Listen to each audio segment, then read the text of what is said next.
Isang linggo na naman ang nakalipas sa The House of Collab Season 8 at sa di inaasang pagkakataon ay nanalo ang Group 4 o ang grupo nila Angel. Sa kabila ng mga hamon at pagmamaliit na naramdaman ng kanilang grupo, napagtagumpayan pa rin nilang manalo sa weekly challenge.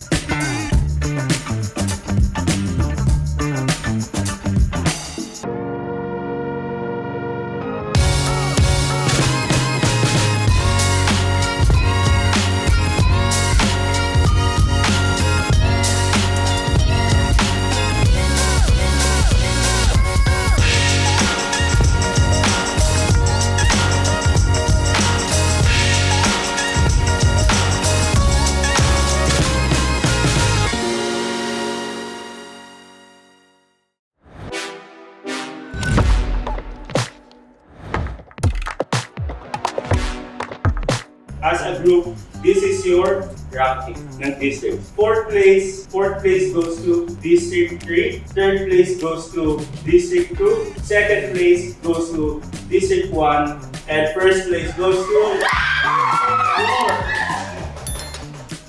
District 4. Ito kayo dito, gitna. Isa tayo, Lucas. Guys, pwede niyo ba kausapin yung viewers natin? Thank you kayo and tell us ano yung naging strategy nyo paano na-reach top 1 as a list. Pwede, hindi ko pa din experience yun. Kasi medyo parang ano yun. Pero kasi medyo ko. Kasi parang kasi nakikita ko din sa mga team ng tuloy. Pinagpunta ko sa ano. Naging kalaban talaga. Kaya sabi namin sa sarili namin, kailangan natin i-prove na natin. Para sa amin guys, nagtitake ko kami sa mga sumuport sa amin. Kasi ilang days din kami na kumbaga parang solicit to support us here sa district. Kumbaga parang lahat ng pwede namin nahingan ng tulong, humingi talaga kami ng tulong. Pero thankful din kami sa mga Angel Warriors sa Lucas Babies. Team Hot Dogs, of course. And also sa Marganatics, kay Lindsay, and kay Ara. Kasi parang nawala na kami ng pag-asa for the past days. Kasi si Ara is wala din. Yung partner niya wala din sa second lab.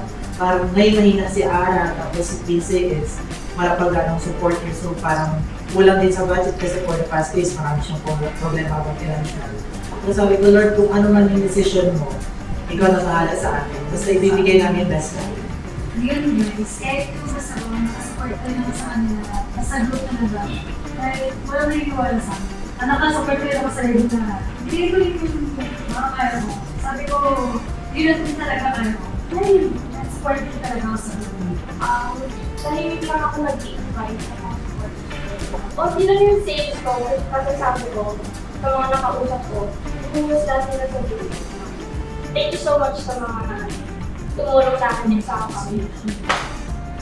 So, all din mag-thank you sa mga supporters ko. Maraming salamat. Especially sa Team Hackto. Yes. Kay XA, sa Teach Marganatics, at syempre sa Lucas Babies. At sa aking mga ka-members. Maraming salamat. And yun, magpasalamat din ako sa team ko kasi nagbigay sila talaga ng effort and time. Kaya sobrang thankful ako sa inyo. So, thank you so much po. Okay, top 5. Top 5 punta dito Top 5 goes to Kenji Emerson. Ay, wow. Kenji, gusto nila makita yung ano, yung very mind. Very na. Marami yan. See, I want a challenge. I'm one of the top 5. Very simple, very simple, very simple.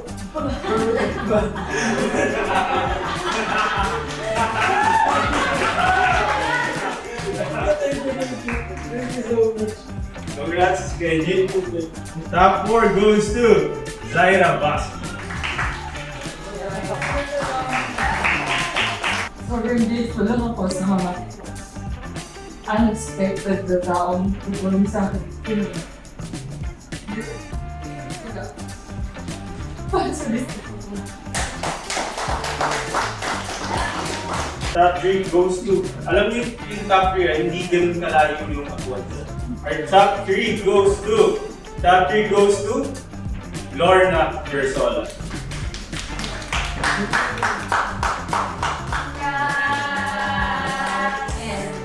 Thank you so much sa mga babies ko, sa mga admins ko. Thank you so much sa lahat sa akin kanina. Talaga yung talagang actually, ang ano talaga is dapat top ko ako, pero wala, hindi umabot. Pero okay na to, para sa akin to. At least immunity is the best prize. Immunity. Yan talaga yung gusto ko yun. Okay, let's go to top 2. Top 2 goes to Mr. Joseph Lucas. You have any message? Ayun. Sa akin po, family, thank you so much sa pagod at hirap ninyo sa mga barangay officials namin, sa mga public officials na sa Bayan Occidental Mindoro. Thank you so much po.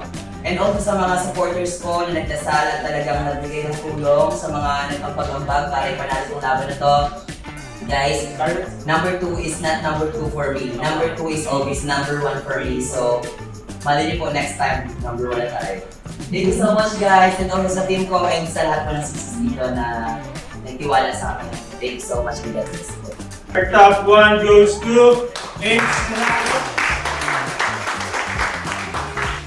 With the total points of Just want to say thank you so much sa number one girlfriend ko actually kasi while I was busy meeting with kayo mga spender and supporters, thank you so much for supporting me along the way.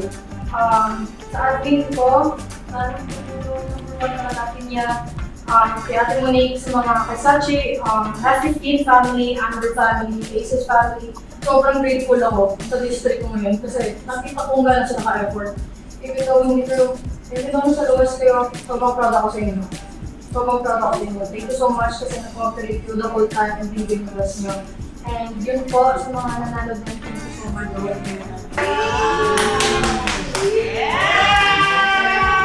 Matapos naman ng masayang winners announcement, ay napalitan agad ng kaba ang saya sa loob ng mansyon dahil sa ikatlong send home night ng season 8. Dagdag pasabog pa sa gabi nung biglang in-announce na hindi lang isa, kundi 2 content creators ang lalabas sa mansyon. Pahirap ng pahirap ang bawat challenge each week at pinakita naman ng bawat content creators ang skills nila for this week challenge.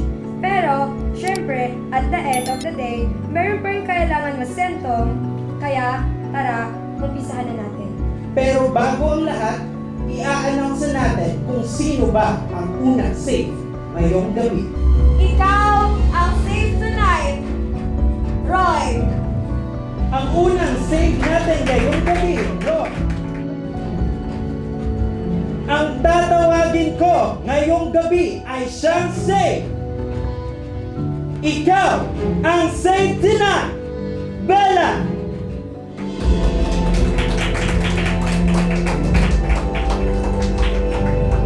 Ang susunod na mga na-save ay sina Fred, Ace, Mitch, Lucas, J-Rob, Kate, at ang huling save.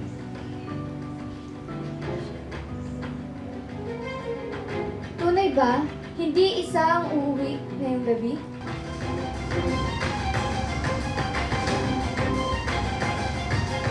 Ikaw ang uuwi ngayong gabi, team.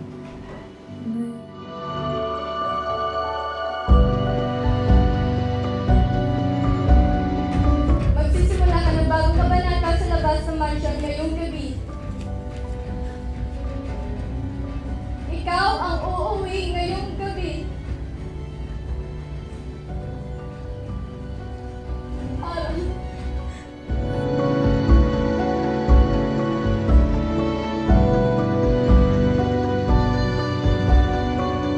Ang huling save na si Zaira. Thank you sa lahat ng atas.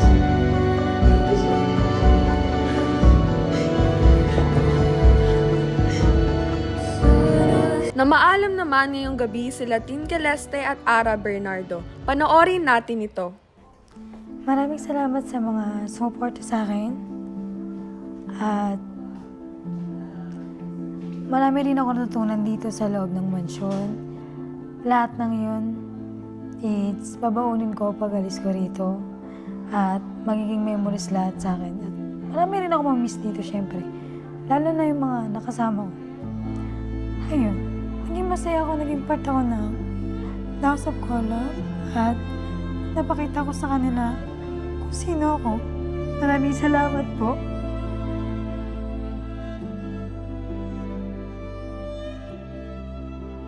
Hi guys, my name is Tin Celeste. Masasabi ko lang sa mga supporter ko, sa mga sumusuport sa akin, maraming salamat sa inyo. Kung hindi dahil sa inyo, wala ako dito. And then sa pamilya ko, alam ko naman po, ginawa ko yung the best, makakaya ko. Para sa inyo to, mahal na mahal ko kayo. Alam niyo naman yan.